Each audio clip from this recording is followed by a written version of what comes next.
with your first look at the day's top stories and the forewarned forecast. This is News 4 at 4. Good evening and welcome back to News 4 at 4, everybody. This is a live look at the Skyway right now.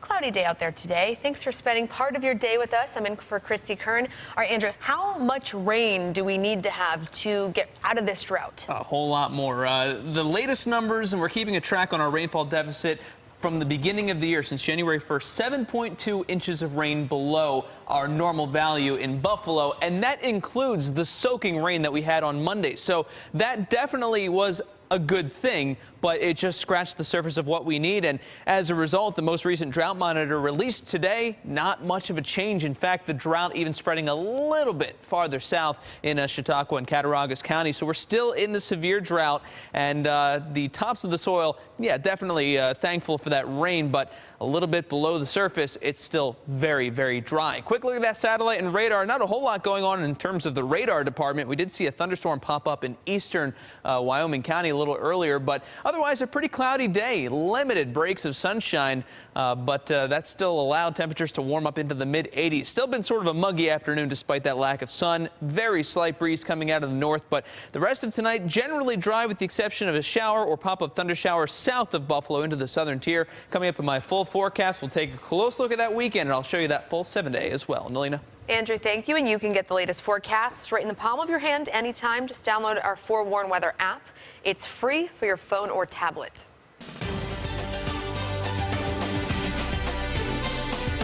I just hope that people understand even a little more when I'm done than when I started about why I love her so much and admire her so much. Chelsea Clinton is speaking out today, saying she's excited to give a unique perspective as Clinton's daughter at the final night of the DNC. Tonight, Hillary Clinton is expected to accept the party's nomination. New York leaders will be there tonight, including Buffalo Mayor Byron Brown, who opened up today about what he expects from Clinton tonight. News 4's Dave Graber begins our team coverage tonight from Philadelphia. Dave? Well, Nalina, it has been a tumultuous week here in the city of brotherly love, hosting thousands of delegates, members of the media, political fans, and of course politicians here at the Wells Fargo Center. Now, when the week began, Democrats knew they had their work cut out for them. What with the email scandals over the weekend, and then of course that led to protests on the floor and outside, and plenty of disunity among the party. That was really a major factor, especially early on. Now, the excitement in the city of Philadelphia has been steadily growing all throughout the week leading up to tonight, when Hillary Clinton will be continuing the Democrats' goal to unify their party following a rocky start to this convention. Now, the week has been filled, as I mentioned, with protests both downtown and even on the convention floor. And at one point, a coalition of Bernie Sanders supporters spilled out into media tents to stage a sit-in over the party's treatment of their candidate. But speaker after speaker, the notion of unity grew more clear here at the Wells Fargo Center, leading up to last night's speech by President Barack Obama, who effectively passed the torch onto his hopeful predecessor.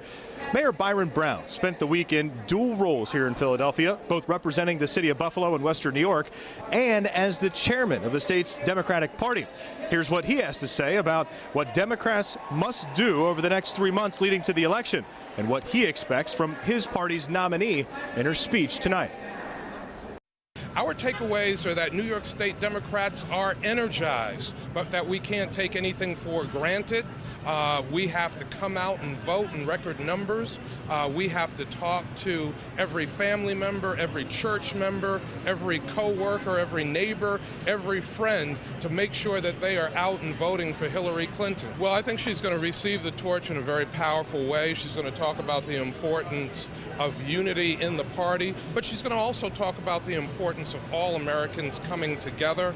Her vision for this country, I think she's going to well define herself tonight. I think the stage has been set. I think she is going to knock it out of the park tonight. Well, the final session of the Democratic National Convention really just underway, getting underway with the usual prayers and, of course, the national anthem and pledge. Starting at around 4:15 right now, we are starting to get into our first cadre of speakers. They'll be going all through the evening, and that'll be leading up to a short break and then the primetime program. That primetime program will be featuring New York Governor Andrew Cuomo.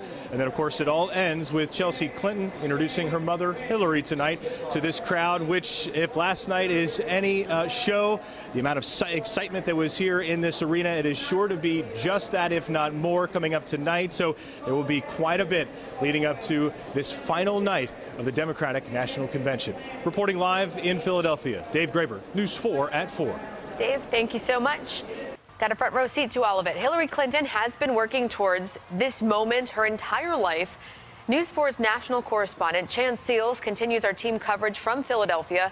He takes us through Clinton's decades-long convention journey, from sitting in the family box to being the nominee. Here on the floor of the DNC in Philadelphia, Hillary Clinton's major acceptance speech is just a few hours away. When she was here back in 1992, she was already a household name, but she wasn't center stage. 24 years ago, most people knew her as Bill Clinton's wife. Looking back at the New York City convention, Hillary sat by Chelsea, applauded at the right times, and celebrated with Tipper Gore. 4 years later, as First Lady, she again played a supporting role. What a difference 20 years makes. Congratulations. Thanks so much. After winning a Senate seat in the year 2000, Clinton served 8 years, then launched a presidential campaign she later conceded to Barack Obama at the 2008 DNC. Let's elect Barack Obama and Joe Biden. After 4 years as Secretary of State in the Obama cabinet, Clinton launched her second presidential bid, this time beating out Bernie Sanders. Tonight, Hillary Clinton's multi-decade journey comes full circle here at the DNC as she accepts her party's nomination for the presidency of the United States. Reporting from the floor of the Democratic National Convention, I'm national correspondent Chance Seals. Chance, thank you so much. Our live coverage of the DNC continues on News 4 at 5 o'clock. Turning to our other top stories at 4:30 tonight, lawmakers met for several hours today to discuss the massive 911 outage in Erie County that happened in March. The system failure shut down the 911 system for 4 hours. Officials say an air conditioning system that cools the power supply in the room failed after a kill switch button was pushed and cut off power. People in Erie County couldn't call 911 during that time. Coming up on News 4 at 5, Luke Moretti explains how officials are getting to the bottom of the problem and why some say they aren't satisfied with what's being done. Tonight, Buffalo police are looking for a gunman who shot and killed a 32-year-old man. It happened just after midnight near Wohlers Avenue and Donaldson Road. Police say the victim was taken to ECMC, where he later died. They have not released his name yet. If you have any information, you should just call Buffalo police. And the Coast Guard is still searching again today in hopes of finding a missing fisherman. Officials say they have found no trace of 37-year-old Giuseppe Reinhardt. The Niagara Falls, Ontario man went missing after he left Crystal Beach to go fishing on Tuesday. News 4's Rachel Monjovi is live outside the U.S. Coast Guard with the latest on the search efforts. Rachel? Alina, I did just recently talk to the U.S. Coast Guard, and they say they will actually have a press conference tonight on the search for this missing fisherman. They could not tell me a time as to when this press conference will start, but they did say they will be having one this evening. They did continue their search all throughout the day and throughout the night for 37-year-old Giuseppe Reinhardt. It is day 3 of the search. The Coast Guard tells me during their search today, they found a life jacket floating in Lake Erie in their search area. They couldn't tell me if it's related to the search for Reinhardt, but this is the newest piece of evidence in this investigation. And just to give some background on the story, we're told Reinhardt went to go fishing by himself Tuesday morning from Crystal Beach in Ontario. His boat washed ashore in Hamburg Tuesday afternoon, but he was nowhere to be found. Some are calling this suspicious since Reinhardt previously served time in prison for manslaughter. The Niagara Regional Police told me today they are still hoping to find Reinhardt alive and that they weren't sure if he had a life jacket on when he went missing. Again, the search for Reinhardt will continue today by plane and by boat. Officials say they will continue searching for him until that search is suspended. We will bring you the latest information on this search, including when that press conference is set to start tonight. For now, reporting live outside the Coast Guard, Rachel Monjovi, News 4 at 4. Rachel, thank you. Also new at 4, Park police have stepped up patrols at Niagara Falls State Park. There have been at least 5 armed robberies there since Memorial Day weekend. 2 happened on Goat Island on Tuesday, just hours apart. News 4's Angela Christoforos joins us live. Angela? Melina, the first incident involved an 18-year-old from the area. Terrifying experience. I talked with the boy's mom on the phone, who didn't want to go on camera, but says her son is still shaken up over what happened. And just hours later, there was another incident.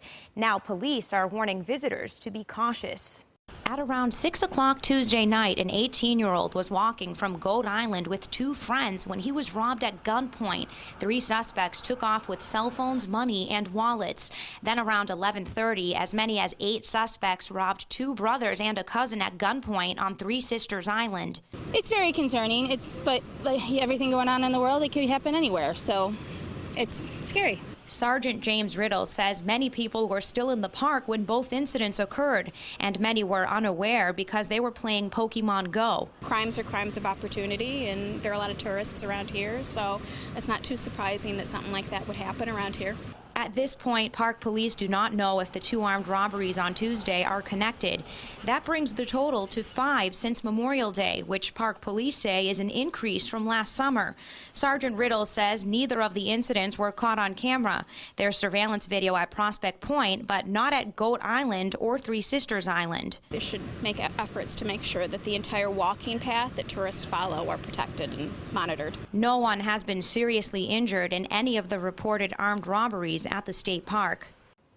Park police contacted the Niagara Falls Police Department about those armed robberies. Both incidents are under investigation. Police are asking visitors to report suspicious activity and stay aware of surroundings. Live in the studio, Angela Christoforos, News 4 at 4. Angela, thank you. Next on News 4 at 4, tracking with Twitter, how social media is playing a role at this year's Democratic National Convention. Andrew? Now, Melina, we're almost to the weekend, and I'm tracking that forecast very carefully for you, tracking the chances for a few showers and thunderstorms. I'll show you the models and time it all out for you coming up in my full forecast after the break.